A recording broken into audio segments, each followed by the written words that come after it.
Hello, friends. This is Confessions with Amy. Here we share new confessions every day. Blood doesn't make someone family. Loyalty does.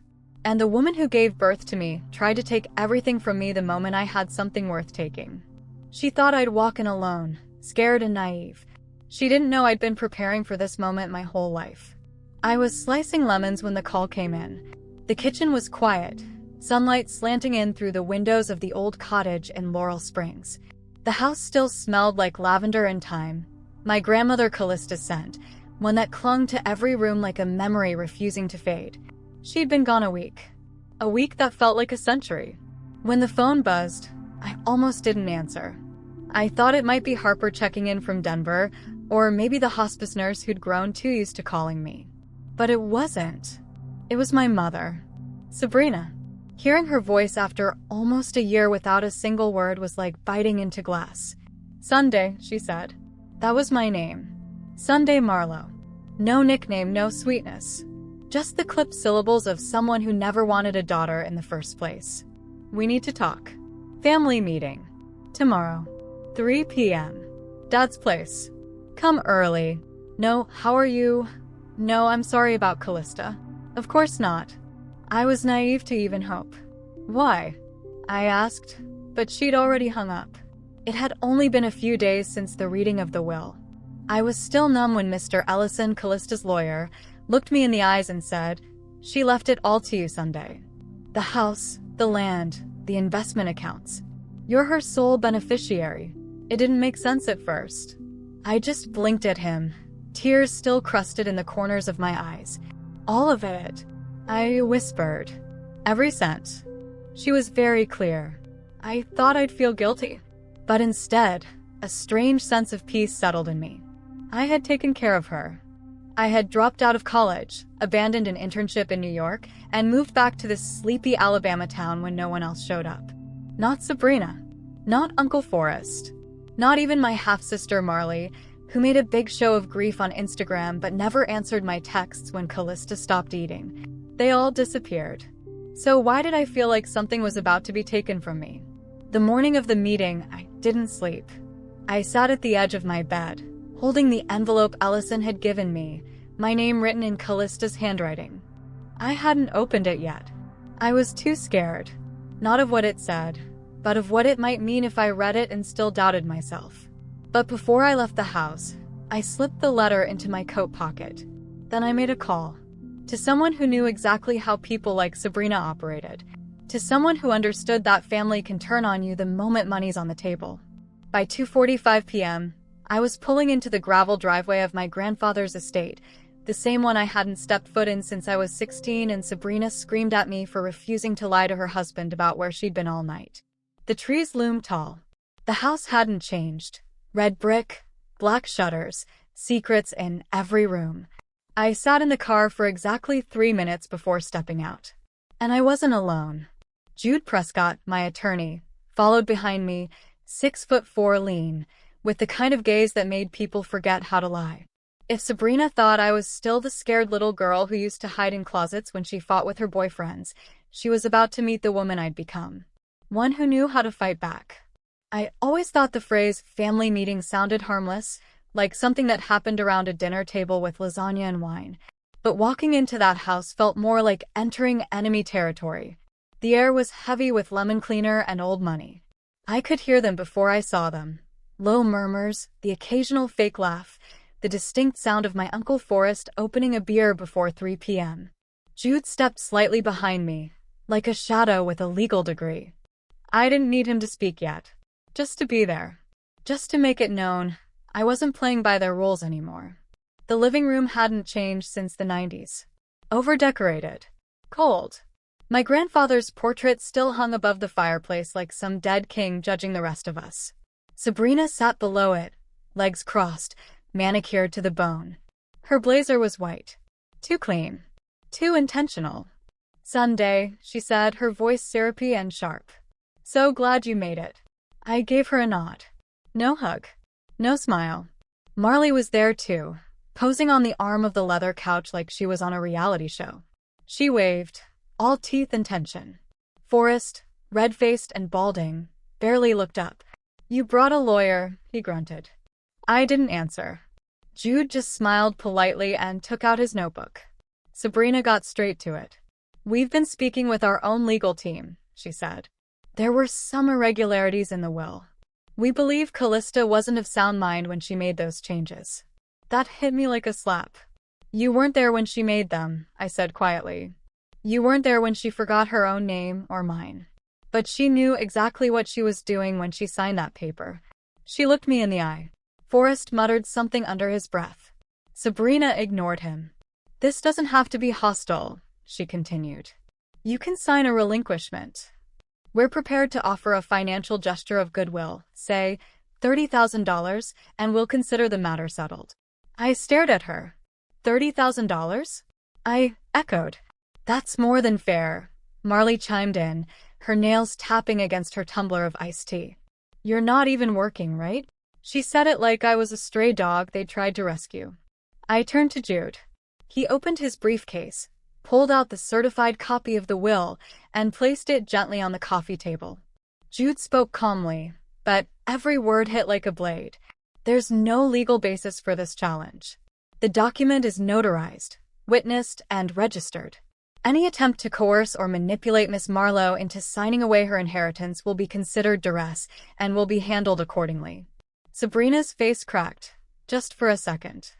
You little snake, she hissed at me. No, I said.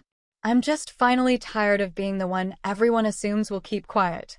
The meeting dissolved after that. Sabrina tried to act composed, but I could see the fury leaking out of her pores. Marley called me dramatic. Forrest said I was brainwashed, but none of it touched me. Because in that moment, I understood something. They didn't want justice. They wanted control. And now they had none. I walked out of that house with my spine straight, my hands steady, and a fire in my chest that had nothing to do with grief anymore. Jude opened the passenger door for me and said, They're going to try something else. You know that, right? I nodded. Let them, I said. Because I had something none of them ever counted on, the truth. And someone who taught me how to fight with grace. Her name was Callista. And she didn't raise a fool. The letter came 2 days after the family meeting. No return address. Just my name, written in aggressive black ink, like whoever wrote it didn't care about neatness or consequences. I opened it slowly, expecting another cheap threat, but inside was just one page. Typed. Clinical. Sunday. Consider this your final chance to make things right. You know, this isn't what Callista wanted. She was confused. You took advantage.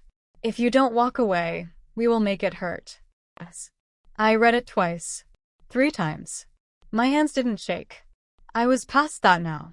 Instead, I placed the letter flat on the table, took a photo, and emailed it directly to Jude. He replied within 15 minutes. Keep the original. I'm documenting everything. Don't respond. Don't engage. But silence had a cost. And the next knock on my door made that painfully clear. It was almost midnight when it happened.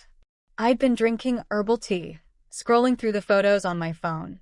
Old ones of Callista, smiling in the garden, knitting on the porch. The kind of quiet, beautiful moments you don't know are history until they hurt. Then, 3 sharp knocks. No doorbell. Just that hard, deliberate knocking. I froze. Laurel Springs wasn't exactly a hotbed of crime, but this wasn't a town where people just dropped by after dark. I walked to the front window and peeked through the curtain. It was Marley. Still in heels, still too thin, with hair like a shampoo commercial and eyes that gave away absolutely nothing. I opened the door, but didn't invite her in. Are you serious right now? I asked. She gave me a glossy lip smirk. I figured we should talk. One-on-one. Without the suits. I'm not interested in sibling bonding. Her smile twitched. We're not sisters, Sunday. No, I said. You're right. She stepped forward a little too close. Her perfume hit me like static. Too sweet. Synthetic. I could smell the lies in it. Here's the thing, she said, her voice low now. You can pretend you earned that money, but we both know you didn't. I earned every second of it, I shot back. Where were you when she stopped recognizing her own reflection? Where were you when she begged me to hold her hand at 3 a.m. because she was afraid to die alone? That silenced her for all of 2 seconds. Then she said something that stopped my breath. She wasn't afraid to die. She was afraid you'd get the house. It hit like a punch because it was cruel and almost believable. Almost. But Marley didn't understand something vital about me. I knew exactly who Callista was. I knew her better than anyone. And if Marley was trying to sow doubt, she was about 5 years too late. Get off my porch, I said. She didn't move. So I did something I didn't expect. I stepped forward, looked her in the eyes, and said, "You're scared. That's why they sent you. Because if they had anything solid, they'd be in court already." Her face twitched, just slightly. A hairline fracture in her perfect little mask. I shut the door in her face. That night, I didn't sleep. But I wasn't afraid anymore. I was angry. Not just at Sabrina. Or Marley. Or Forrest. But at the years I let them define me. Control me. Diminish me. They thought I was weak because I spent years taking care of someone else. But they were wrong. Loyalty isn't weakness. And love, the kind that sacrifices, the kind that stays, is a kind of strength they'll never understand. It happened while I was looking for a screwdriver. Not justice. Not proof. Not anything grand. Just a screwdriver. The attic in Callista's house was the one place I hadn't been able to bring myself to enter. She used to call it her kingdom of forgotten things. And it felt sacred in a strange way, like she was still there, tucked between the dust and the silence. But the kitchen drawer had jammed, and I needed a screwdriver to fix it, so up I went. The wooden ladder creaked under my weight, each step louder than it should have been. The attic smelled like cedar and thyme. Sunlight fell in pale lines across boxes labeled in her handwriting, Zmaz 2006, Harper's wedding, Dad's military stuff. And then, tucked behind an old trunk of Afghans, I saw a shoebox. No label. Just a faded strip of blue tape on the top. I don't know why I opened it. Maybe intuition. Maybe something deeper. But the second I lifted the lid, I forgot all about the screwdriver. Inside were letters. Dozens of them.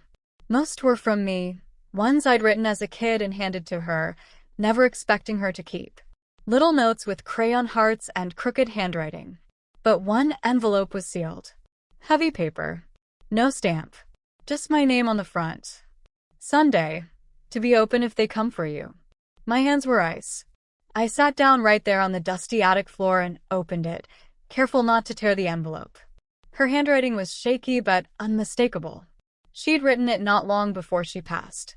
I recognized the ink she used, deep green, her favorite pen. My sweet girl. If you're reading this, then I was right. They came for what wasn't theirs. You need to know something I never told anyone. Not Sabrina, not Forrest, not even your grandfather. The reason I left everything to you wasn't just because you were the only one who stayed. It wasn't even out of guilt or sentiment. It was because you remind me of who I used to be before I let them break me. And I promised myself you wouldn't end up like me, silenced, cornered, dependent. Enclosed is a notarized letter I wrote 6 months before I got sick. It outlines in detail the threats Sabrina made when she thought I was going to sell the house. What she said about me owing her my life. What she threatened to do to you. Jude has a copy. But I wanted you to have one too. Just in case. You don't owe them your peace. You don't owe them your silence. Burn this letter when you're done, but never forget who you are. With all the love I had left. Callista. I sat there, tears sliding silently down my face. Not because I was sad. Because I felt seen. Protected. Even now. Callista had been 3 steps ahead of them all. And she'd trusted me with her final play. I found the second document she mentioned in the envelope. 2 pages. Typed, signed, notarized. If this ever went to court, it would destroy Sabrina. Everything changed in that moment. The game wasn't about defense anymore. It was time to attack. By the time I pulled into Jude's office in downtown Montgomery, the sun had started to melt against the horizon. The sky looked like it was on fire. Fitting, really. I carried Callista's letter in a plain manila folder, held to my chest like a shield. Jude didn't ask me anything when I walked in. He just raised an eyebrow as I handed him the envelope. His eyes scanned the first page, then the second. When he was done, he looked at me in a way he hadn't before. Not like a client. Like an opponent he wouldn't want to face in court. "This," he said, tapping the letter, "is not just insurance. This is a weapon." I nodded. "I want to use it." He leaned back in his chair, tenting his fingers. "You understand what you're stepping into? Once we make this public, or even mention it to their lawyers, it's not just about money anymore. It's about character, reputation. Sabrina will come for your throat." I looked him dead in the eye. She already tried. Now I'm returning the favor. The next few days were like preparing for a war no one knew was coming. We gathered everything. Every email I'd ever received from Sabrina, including the one where she accused me of manipulating a dying woman. Every voicemail where Forrest slurred threats about getting what was ours. And the photo of Marley on my front porch at midnight, the doorbell camera caught it all. Jude's team started compiling what he called a reverse dossier. "You're not just defending yourself," he said. "You're making the case that you are the one wronged. That Callista gave you what she did because the others didn't deserve it. You're not just the heir. You're the legacy." That word, legacy, hit different. Because I'd spent most of my life feeling like I didn't belong to anyone. Like I was an afterthought in my own family. But Callista had seen me. And this house, this land, this life she left behind, it wasn't just inheritance. It was identity. It was proof I came from someone worth something. On the fourth day, Jude called me into the office again. "They've filed," he said. He pushed a copy of the court document across the table. Sabrina's name. Marley's. Forrest's. Petition to contest will on grounds of undue influence and mental incompetence. Standard move. Dirty, predictable. But then Jude smiled. "Let them dig their grave," he said. "Because when we respond, we're not just refuting, we're counterattacking." He pulled out a draft of the response we'd prepared. Attached to it was Callista's signed statement, the one they didn't know existed, the one that would dismantle every lie they planned to tell. But we weren't stopping there. Jude looked at me. "You said you were ready to go public." "I am." He nodded. "Then we'll start with the press." That night, I sat on Callista's porch. The air smelled like honeysuckle and rain. I had her old quilt wrapped around me, the one she used when she read to me during summer storms. For the first time in weeks, I felt calm. Because I knew I wasn't alone in this. I had truth. I had proof. I had power. And best of all, I had nothing to lose. Let them come for me. Let them try. I had already survived worse than them. It started as a small piece in the Montgomery Gazette. One paragraph. No photos. Just a headline that read, "Family feud over local heiresses will heads to court." I read it in the car while sipping burnt gas station coffee, half expecting to throw up after. But by noon, 3 more outlets had picked it up. Local blogs, true crime forums, even one regional TV channel that loved a good Southern scandal. And suddenly, my name was everywhere. Sunday Marlowe, 23, sole caretaker and named beneficiary of the late Callista Hammond, is now being challenged in court by her estranged family members, who claim undue influence and mental incompetence. They didn't use the word gold digger. Not directly. But they didn't have to. The implication was there, in the carefully chosen adjectives, in the grainy photo of me from Facebook they used without permission. Hair in a messy bun. Eyes tired. Barely smiling. Not the villain, but definitely not the heroine either. Sabrina made sure of that. 3 hours after the story aired, I got the first hate DM. "You disgusting leech. That house should be theirs." Then another. "Caregivers don't inherit. They serve." And one that chilled me to the bone. "You'll end up in the ground like your grandma. Might be sooner than you think." I stared at that one for a long time. Took a screenshot. Sent it to Jude. He called immediately. "Do not respond. We'll trace the IP." And Sunday, he paused. "I need you to stay somewhere else for a few days." "No," I said. "I'm not leaving the house." He sighed. "It's not about bravery. It's about escalation. Sabrina is losing the narrative. That makes her dangerous." I didn't tell him that I agreed. Because deep down, I knew something he didn't. Sabrina didn't just want the house. She wanted to erase me, to make sure no one remembered that I existed or that I'd ever mattered to Callista. This was personal now. So I stayed. I locked the doors. I slept with a kitchen knife under my pillow like I was in some cheap thriller. And I waited. 2 nights later, I found footprints in the flower bed. Fresh ones. Too large to be mine. Too deep for the wind to have made. I stared at them for a long time under the porch light. Then I went back inside and checked every window. Nothing broken. No signs of forced entry. But still, someone had come close enough to touch the house. And it wasn't a stranger. The next day, the tone of the media coverage began to shift. Jude's team had fed them our version of the story. The documents, the notarized letter, even a few photos of Callista and me together in the garden. She looked alive, safe, trusting. And me? I looked like family. The headline changed.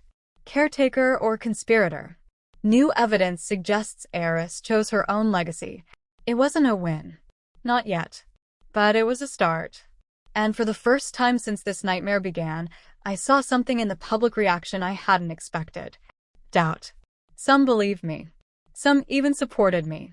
And that terrified my family more than any court ruling ever could. Because if they lost the story, they lost everything. The email was buried in a junk folder. I would have missed it if I hadn't been up at 3:17 a.m., rereading every piece of evidence Jude and I had compiled.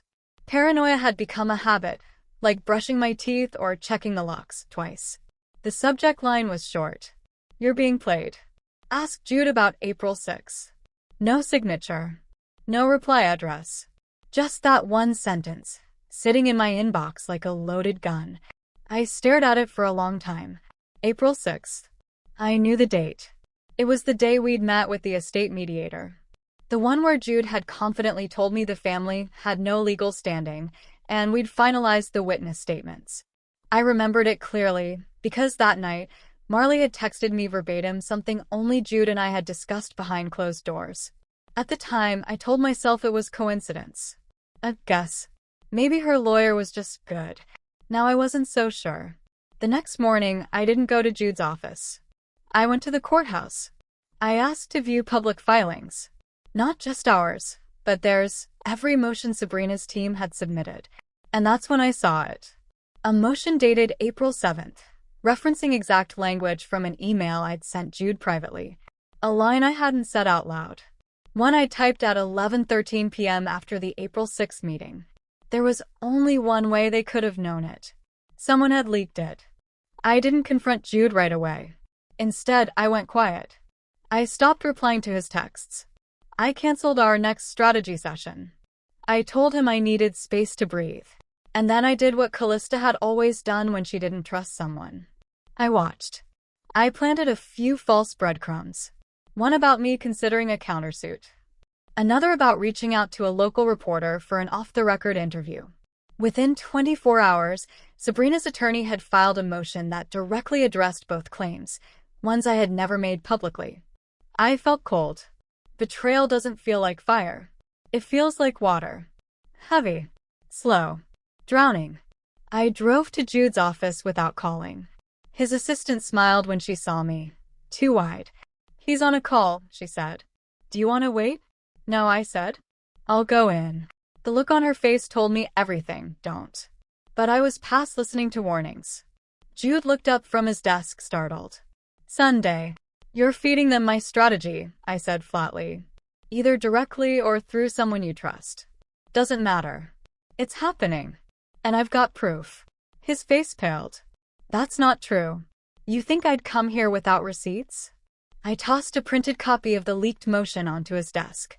Then another, an email dated one day before, outlining my plans I'd never publicly declared. Jude didn't say anything. He didn't even reach for the papers. Which told me what I needed to know. You want out of this case? I said. Say the word. But if you stay and I catch you once more, I won't sue you. I'll bury you in every court and every paper from here to Nashville. His voice was a whisper. It wasn't me. It was someone on my staff. A junior. Then clean your house, I said. Or I'll clean it for you. That night, I felt something I hadn't felt in a long time. Power. Not because I'd won anything yet, but because for the first time in this entire war, I'd called someone's bluff, and they backed down. It reminded me of something Callista once said while teaching me to play poker on the back porch. You don't need the best hand. Just the nerve to make them think you've got it. The courtroom was colder than I expected. I wore Callista's brooch. Simple. Silver. A blue stone in the middle, like a storm caught in glass. It had belonged to her mother, passed down, like a quiet reminder of where I came from. Sabrina arrived in designer heels and crocodile tears, with Marley on one side and Forrest on the other. All three wore black like they were at a funeral. And maybe they were. Because after today, the mask was coming off. Their lawyer opened with drama. Your Honor, he said, we have come into possession of a second will, dated only 3 days before Miss Hammond's death. This document clearly revokes all previous versions and divides the estate equally among her surviving family. He said it like a man revealing a hidden ace, confident, slick, a little too proud of himself. I didn't flinch, didn't even blink, because Jude had warned me they'd try this. And because I had a forensic document examiner waiting in the hallway with a full report proving the signature on that second will was forged. They thought they could win this with lies. They didn't know that Callista had prepared for their betrayal. The judge reviewed the document. Thin pages. Familiar font. But the signature? It was wrong. Too smooth. Too fast. Callista's hands had trembled in her final weeks, and I knew, because I'd held them. The defense argued it had been notarized at her bedside by a visiting paralegal. Jude stood, calm as a glacier. We subpoenaed the notary's license number. It belongs to a man who died in 2019. The courtroom went silent. Sabrina shifted in her seat. Marley looked like she was about to faint. Forrest muttered something under his breath that earned him a glare from their attorney. And me? I just sat there, watching them come undone. Then Jude introduced our expert. An older woman with white gloves and a microscope. She walked the court through every detail. The ink composition, the pressure pattern, the inconsistencies between this signature and verified documents from Callista's final days. Then came the final blow. She held up a side-by-side comparison. This, she said, was traced. Likely from a check written in 2017. Jude turned to the judge. We request that this fraudulent document be struck from the record and that a formal investigation be opened into its origin and submission. He said it all so smoothly, like he'd rehearsed it in a dream. Sabrina's face went sheet white. The judge nodded slowly. So ordered. And just like that, the ace up their sleeve turned to ash. We didn't win the case that day, but we won control of the narrative. The court saw them for what they were.